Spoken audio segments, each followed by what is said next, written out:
Swayam Prabha. Digital India. Educated India.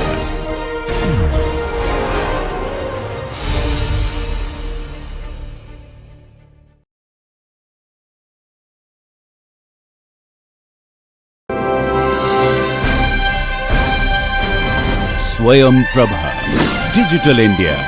Educated India.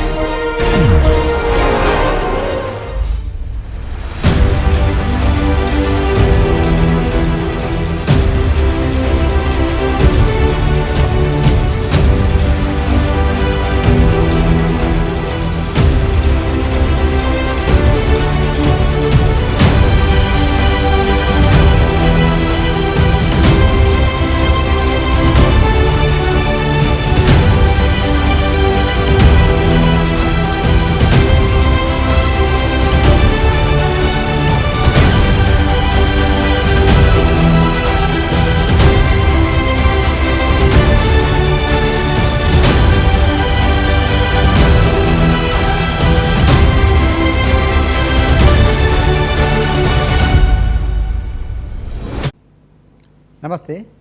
Welcome to the 17th session of the course Yoga and Positive Psychology for Managing Career and Life. In this session, we are going to look at pranayams as intervention for positive psychological outcomes and even beyond.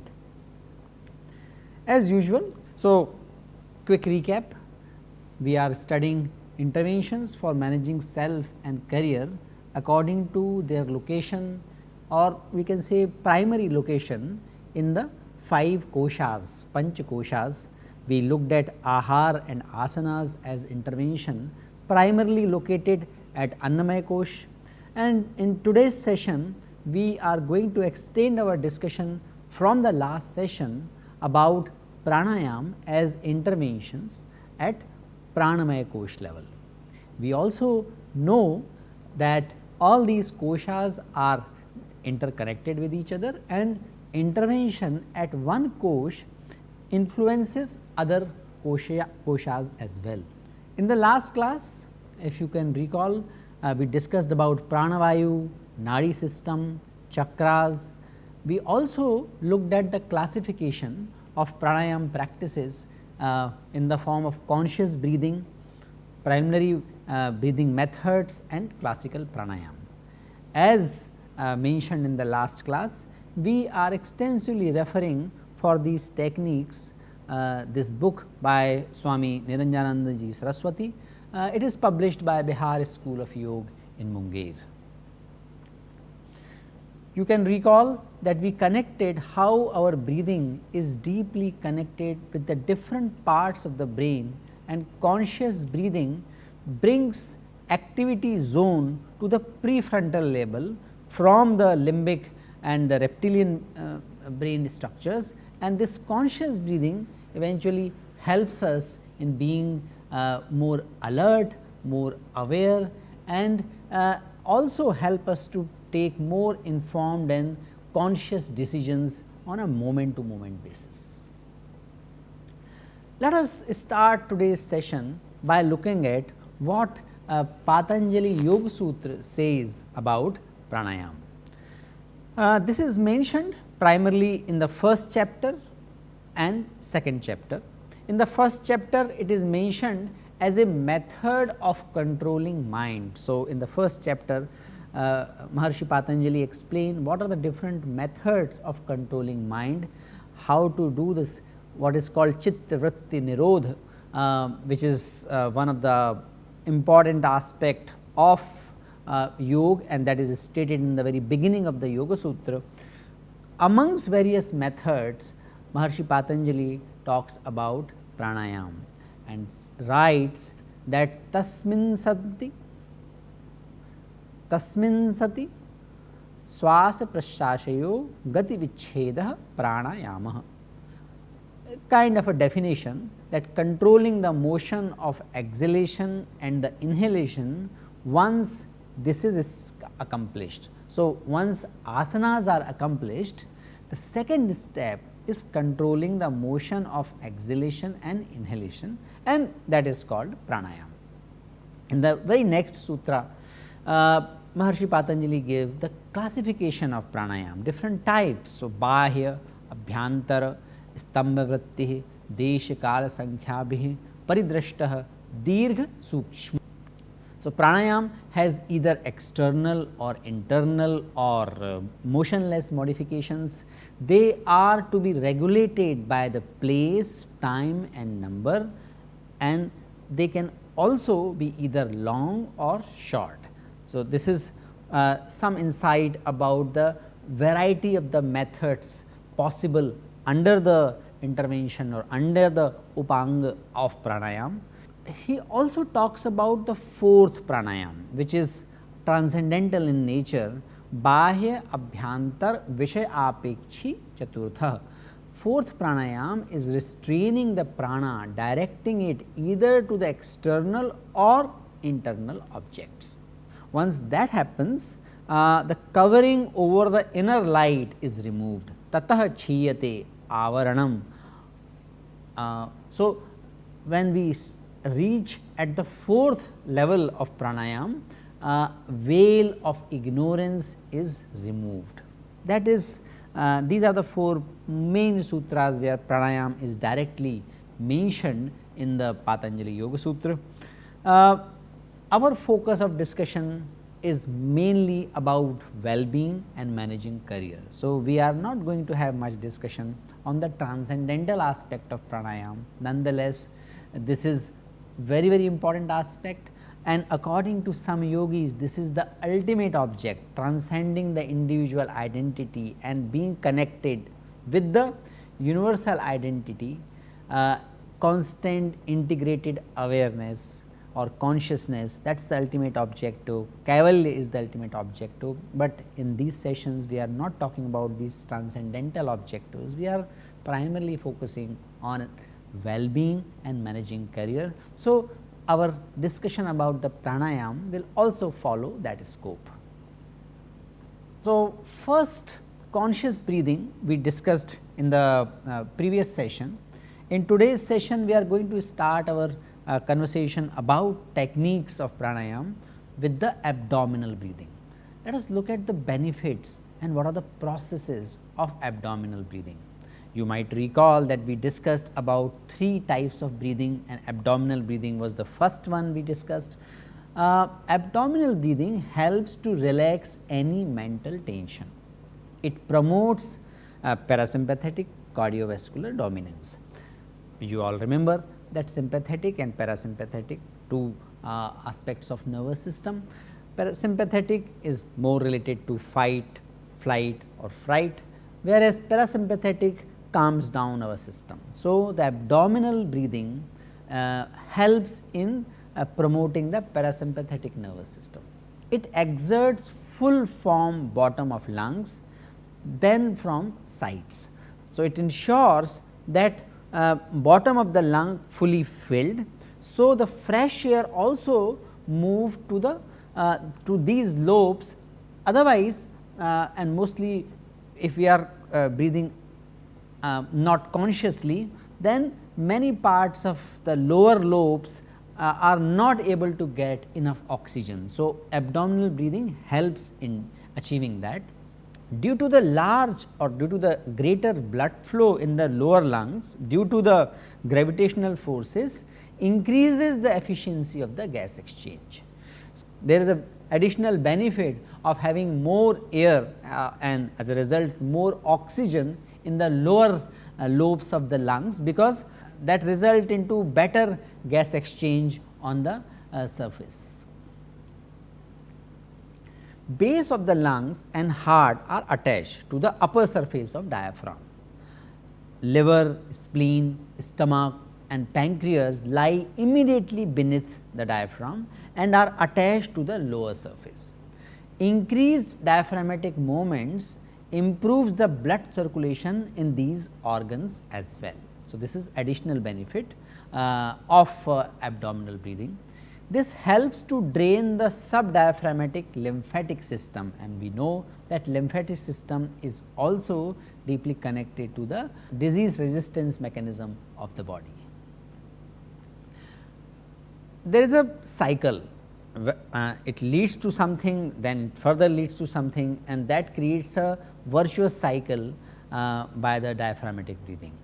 A wide amplitude of diaphragm movement slows the whole process, that result into deep breathing, and that result into release of endorphins. So, this is one virtuous cycle. Then the narrow range of the movement result in shallow and rapid respiration, that is a vicious cycle. If we keep breathing unconsciously, generally those breaths are shorter, shallower, and that result into inverse of these benefits. Another cycle is, which is virtuous in nature, relaxed thoughts, which is the result of the deep breathing. They allow muscle relaxations, and relaxed breathing also calm down the mind. So, these are the virtuous cycles created or initiated by diaphragmatic breathing. Let us look at the technique of the natural diaphragmatic breathing. Lie in Savasana, relax the whole body, allow the breath to become spontaneous, regular and even.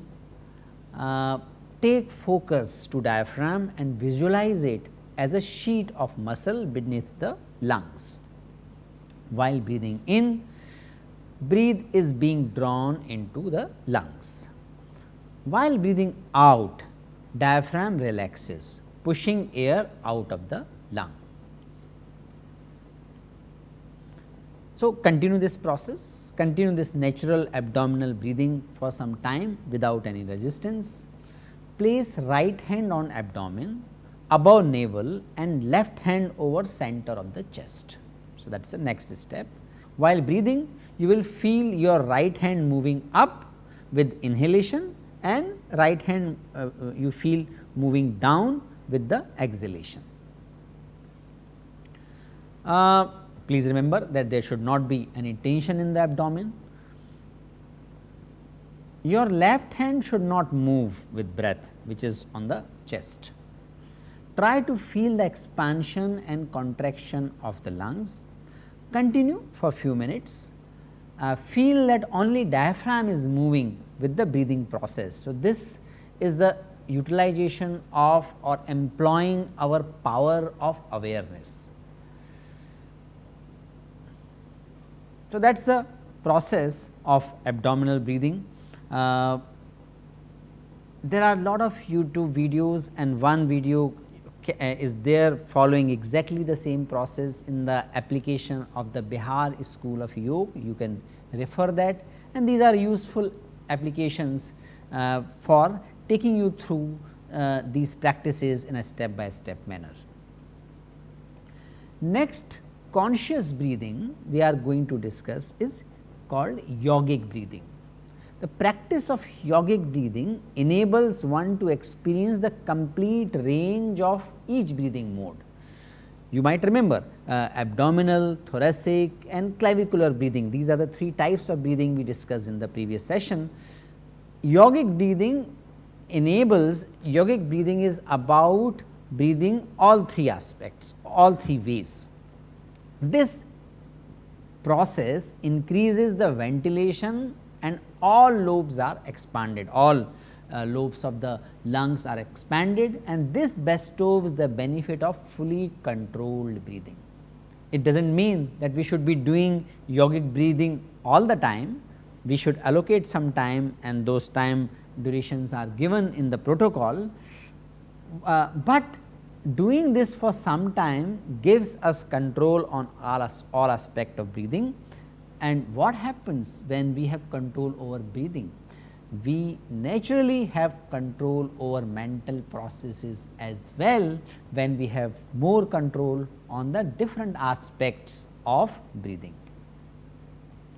So, let us look at what is the technique of yogic breathing. It starts with the same process, lying down in Savasana, relaxing and consciously relaxing the whole body. Inhale slowly from diaphragm and allowing diaphragm to expand fully, that is the first step. Then breathe slowly and deeply so that no sound is heard. So, we need to be conscious of it. At the end, inhale little more and feel air filling upper lobes of the lungs. So, here we are consciously filling up upper lobes of lungs as well, which makes it different from the abdominal breathing. This completes the one inhalation.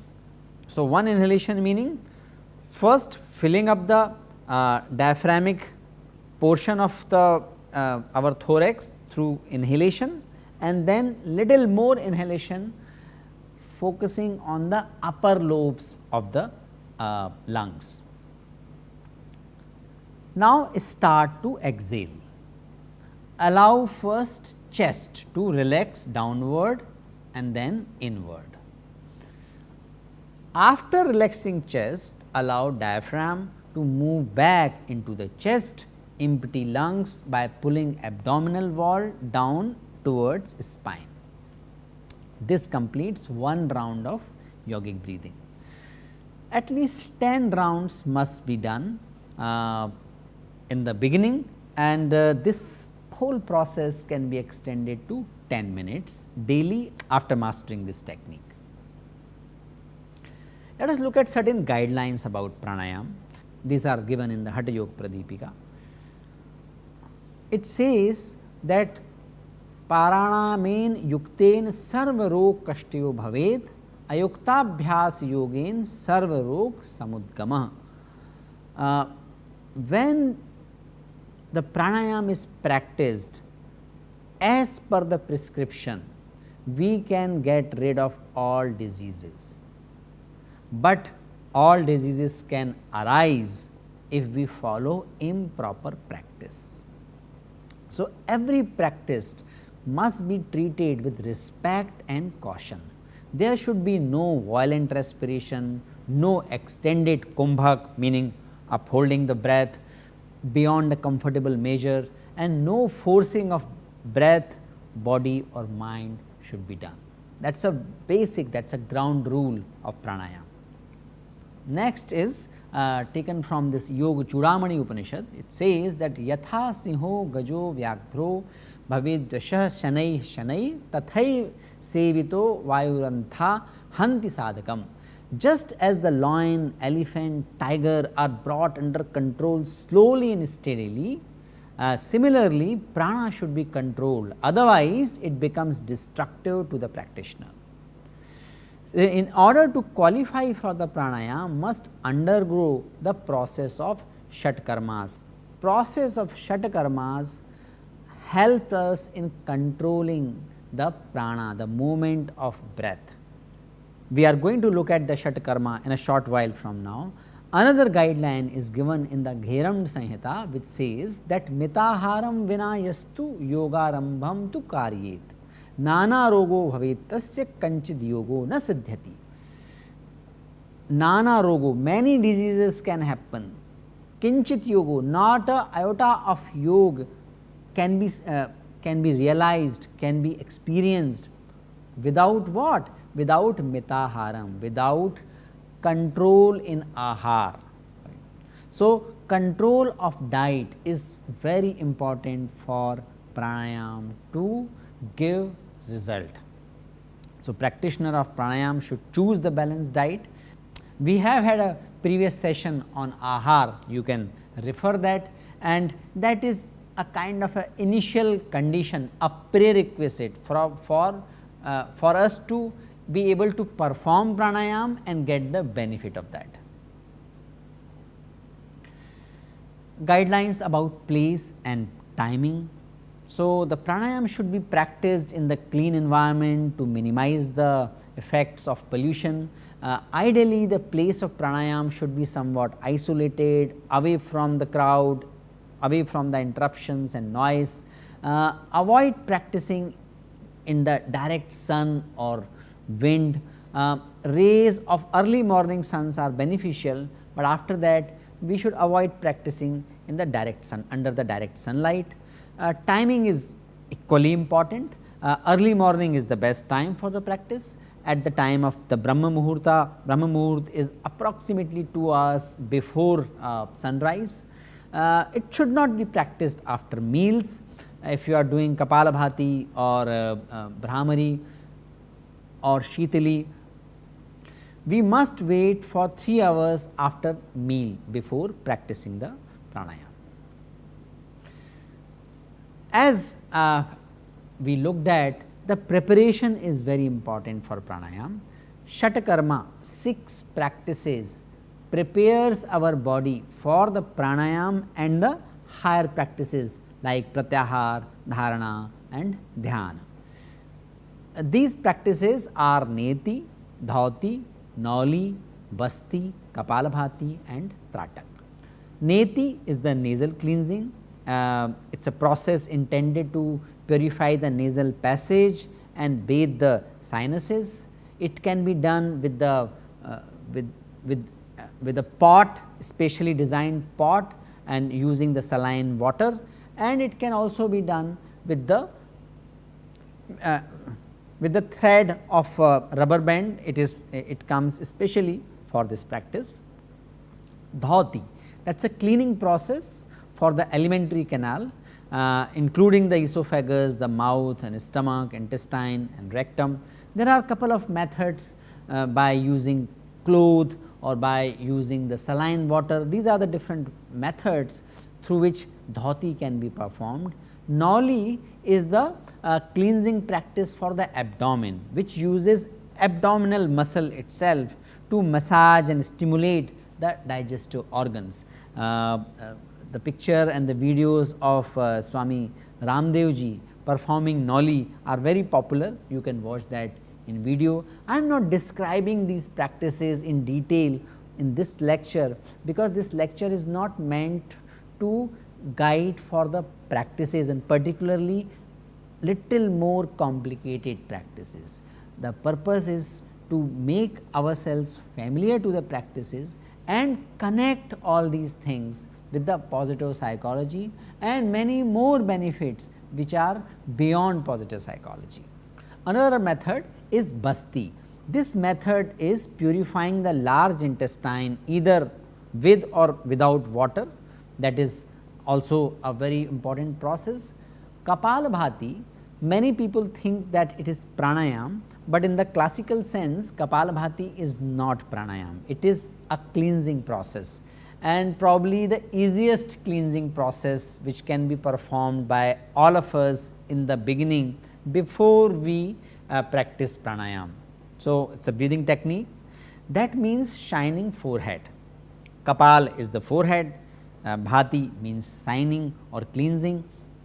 In this practice, breath is forcefully exhaled through nostrils by strongly drawing the abdominal muscles, after which the inhalation happens naturally, and it is repeated 20 times in a quick rhythmic succession.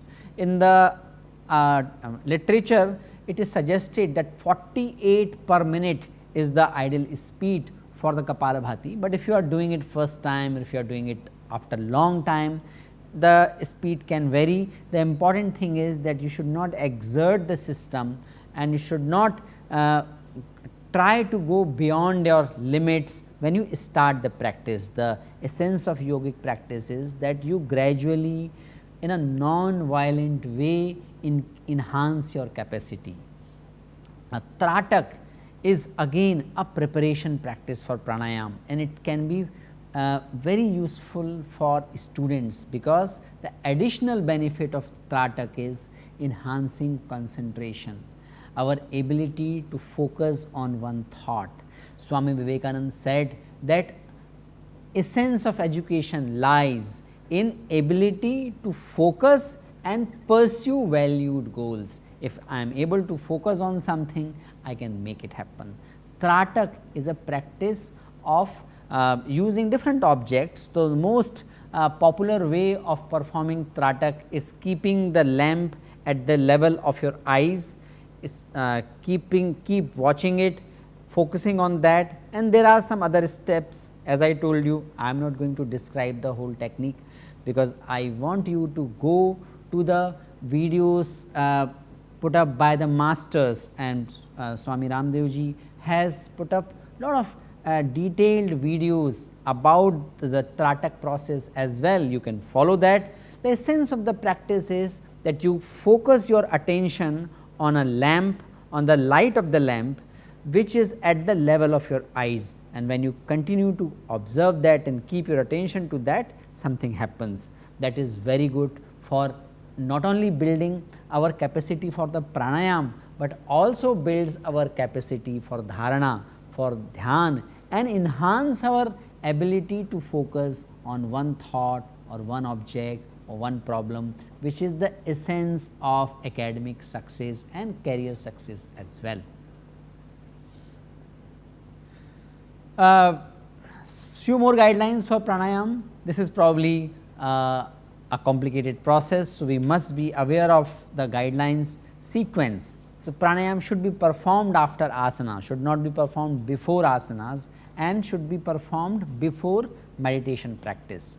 Natural fibers such as cotton or wool are the best to sit on for the practice of pranayam, and all breathing should be through the nose except where otherwise specified, and we will see there are few practices of pranayam where you can breathe and you are supposed to breathe through mouth, but for all other practices nasal breathing must be done.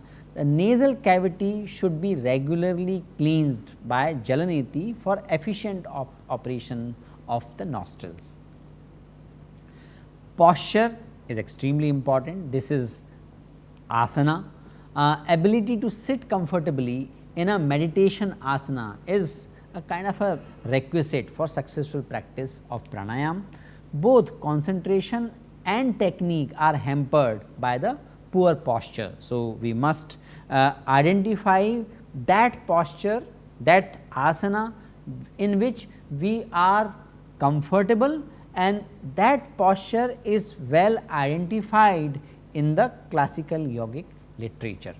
The chest, neck, head must be in the one vertical line during the practice, so that the spinal cord remain straight, should not allow to become crooked or collapse at the when we are sitting. The best posture for practice are Padmasana, Siddhasana, Siddha Yogi Asana, or as in the inner engineering program it is taught Ardha Siddhasana and also Swastikasana. These are some of the postures which are most commonly adapted, most commonly held for performing pranayam.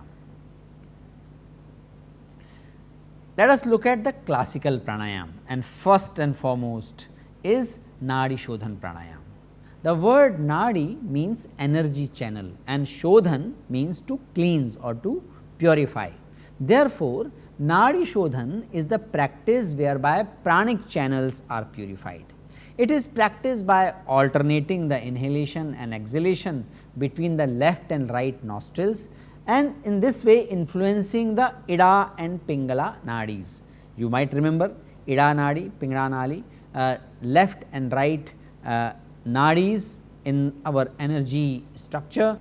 These are also connected to the two brain hemispheres. So, Dattatraya's Yoga Sutra recommends that at the beginning it is practiced 4 times a day for 20 counts, with the retention to the best of one's ability. This should be performed 4 times a day, and this is also one pranayam which can be performed just after a half hour of meals. No other pranayam can be performed before at least 2 hours. Recommended time is 3 hours after a full meal. Let us come to the technique. Raise the hand in front of the face, place the tip of the index and middle finger gently on the eyebrow center.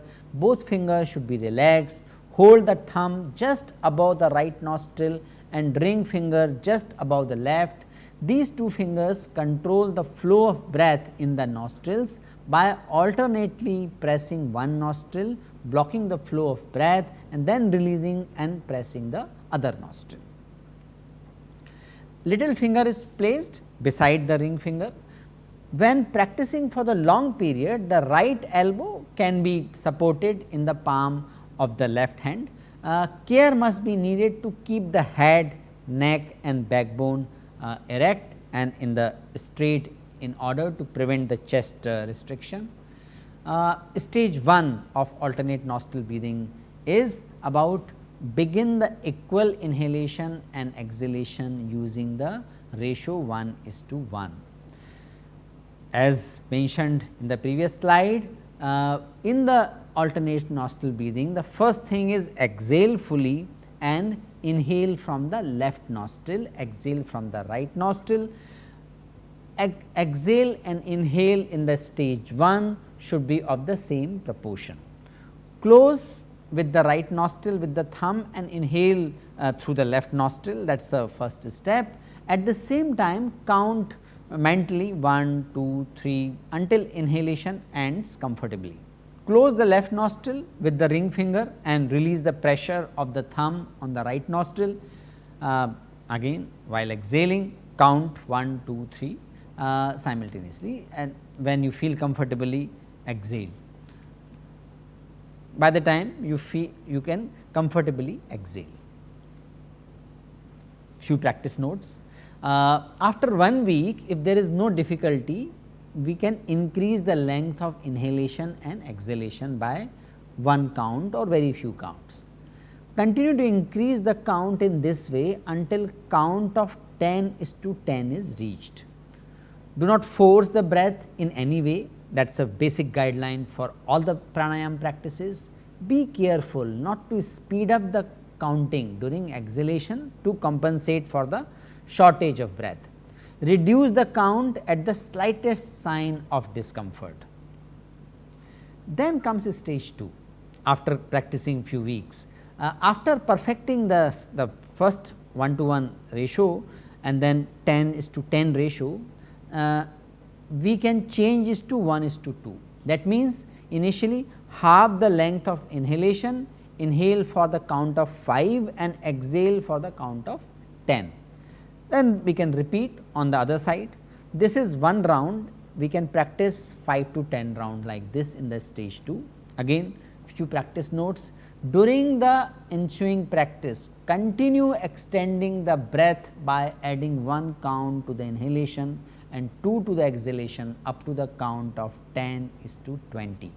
With one contradiction, that stage 2 of the technique 2 begin the process of introversion. So, we must keep this in mind that it is not recommended for depressed and withdrawn persons.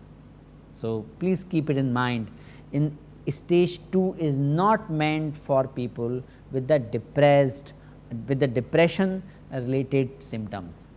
Extension of stage 2 actually involves longer count. So, it is not recommended for the people with the heart problems as well.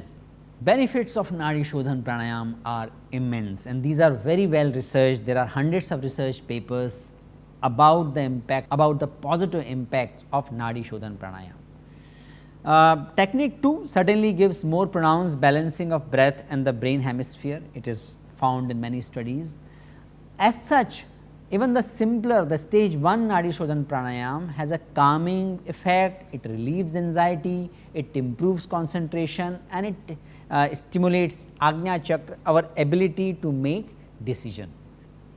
The ratio of 1:1 in stage 1 establishes a calming rhythm for brain and heart, and when brain and heart are on the common rhythm, it is very good for the cardiovascular system as well as nervous system. So, people having problems will be benefited, people not having problem or people's having problems not yet surfaced at the physiological level will also be benefited, and it is particularly beneficial in the stress related conditions, because it has immediate impact and no negative side effect.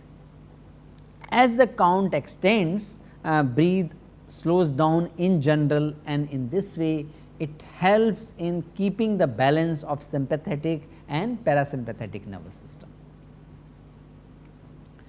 Respiration also becomes more efficient with the Nadi Shodhan pranayam, because air flow is smoother and less turbulent in the whole respiratory system. The ratio helps people with the respiratory problems such as asthma, emphysema and bronchitis.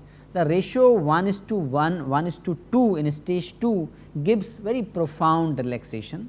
The heartbeat and pulse rate, they slow down with the alternate nostril breathing, and blood pressure also drops. Third category of pranayams are called tranquilizing pranayam. Tranquilizing practices of pranayams are designed to relax the body, increasing while simultaneously increasing the pranic capacity and conscious awareness. These pranayams stimulate the parasympathetic nervous systems and draws the awareness within. Some bring greater psychic sensitivity, while others cool down the system. Tranquilizing techniques are usually practiced after Nadi Shodhan, which balances the sympathetic and parasympathetic nervous system. Tranquilizing practices are also done through the both nostrils together, and in some cases through the mouth as well. We are going to look at those practices in a short while. These practices should be avoided by the persons who are excessively introverted, oversensitive or psychically unbalanced, as they may exacerbate these. So, Shitali, Shitkari and these kind of pranayam should be avoided by excessively introverted or oversensitive or psychically unbalanced situations. Shitali and Shitkari pranayams are these two examples of the tranquilizing pranayams. These two practices were designed to reduce the body heat and very effective during hot weather. The root word sheath, not sheath, this is not an English sheet, it is sheath, that means cold, while sheetal means calm, passionless and unemotional. So, these practices cool both body and mind. Actually, that is true with all the pranayam practices. Shitali and Shitkari are cooling practices because the inhalation takes place through mouth rather than nose. When the breath is drawn in through the mouth, evaporation of the moisture on the tongue and the inner surface of the mouth cool the air. This cooled air then cools the blood vessels throughout the lungs, which gradually eliminates excess blood heat. The technique and effects of Shitali and Shitkari are the same, with only difference in the inhalation, and we are going to look at it. First, let us look at the technique of Shitkari pranayam. Sit in comfortable meditative posture, close eyes, relax the body, hold teeth tightly together, separate lips, exposing teeth, and then the tongue may be kept flat or folded against the soft palate in the Khachari mudra.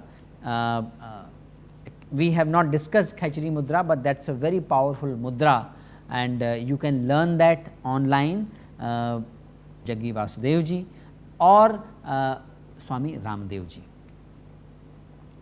So, with the flat or folded palate, inhale slowly and deeply through the teeth. At the end of the inhalation, close the mouth, exhale slowly through the nose in the controlled manner. This is one round. We can have 11 rounds of practice, and that can be increased to the 21 rounds. Shitali pranayam is slightly different, where we need not to close our mouth by keeping the teeth lines touching each other. So, we can keep the mouth open, put the tongue outside of the mouth, it can be flat or it can be folded, that is the variation in the Shitali pranayam from the Shitkari. Another pranayam which is very common and certainly immensely benefited and certainly immensely beneficial is Bhramari pranayam. Bhramar is the name for the bee. This practice is called because we imitate the same deep and low pitched humming sound of the black bee. It is used in Nada Yoga to awaken awareness of the inner psychic sound. Technique is that sit in comfortable meditation asanas with the hands resting on the knees in the Gyan or Chin Mudra. Close the eyes, relax whole body, jaw should be relaxed with the lips gently closed and teeth slightly separated. This allows the sound vibration to be heard and felt more distinctly. Raise the arms sideways and bend the elbows, bringing the hand to the ears. That is the first step towards the main important steps of Brahmari. Then use the index finger to close the flaps of the ears. Bring the awareness to the center of the head where Ajna Chakra is located and keep body absolutely still. Inhale through the nose. While exhaling, slowly in controlled manner produce a deep, steady humming sound like that of the black bee. Be aware of the continuous humming sound within the head.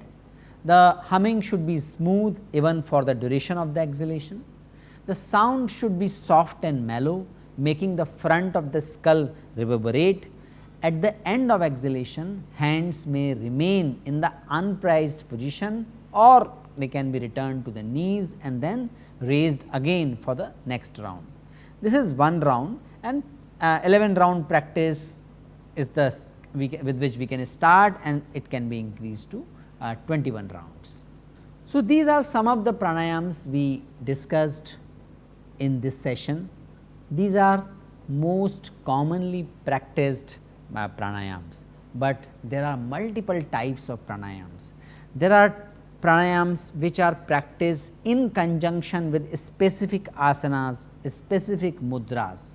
So, there is a whole range of pranayam starting from very simple like conscious breathing to very complicated where you have to remember multiple steps, and there is a particular protocol as it is taught in the Shakti Chalan Kriya by the Inner Engineering Foundation. So, there can be multiple ways and different practices depending on our emotional, physiological and spiritual needs. We can pick up appropriate practices. Our gurus, the mentors and the teachers of yoga must be respected, and we must take up any practice under the guidance, and particularly the practice of pranayam must be taken under the guidance of a trained yoga teacher or yoga master. And we can also gradually enhance the complexity of the practice. We need to be also conscious what is my core need. Is my need mostly physiological, emotional, relational well-being, or my needs are beyond these and also at the level of spiritual awakening and spiritual evolution. So, accordingly we need to pick up the practice. This is the essence. In this session we just try to give the overview of the pranayam and how this can be excellent intervention for the positive psychological outcome. So, the final thoughts of pranayams can be summarized in the words of Stephen Parker. We must remember that focusing awareness on the breath activates all the integrative functions of middle prefrontal cortex, and that is the basic process in all kinds of pranayams. So, that is a great benefit. Second aspect is that pranayam allows individuals to be more objective in the more objective space, because awareness on the breath prepares our mind to remain more objective stage, and that awareness brings the emotional awareness and we can control our emotions better. Yoga asserts that relaxing through the pause in the breath helps the mind to maintain its attention and concentration on a single object. Breath awareness and especially focused attention on exhalation phase of the breath activates parasympathetic relaxation response. the resultant release of oxytocin into the bloodstream, that alleviates the mood problems and counters the stress, as well as it promotes human bonding and healing. Many of you might know that oxytocin is also called cuddling hormone. It promotes human bonding and result into healing, all of which contributes to our emotional health. With our anxiety in check, our me, you or we maps as identified by the impersonal neurobiology are likely to become much more accurate. Our distinction based on ego can come down, and our connection based on our shared experience of life and emotions can increase with the practice of pranayama.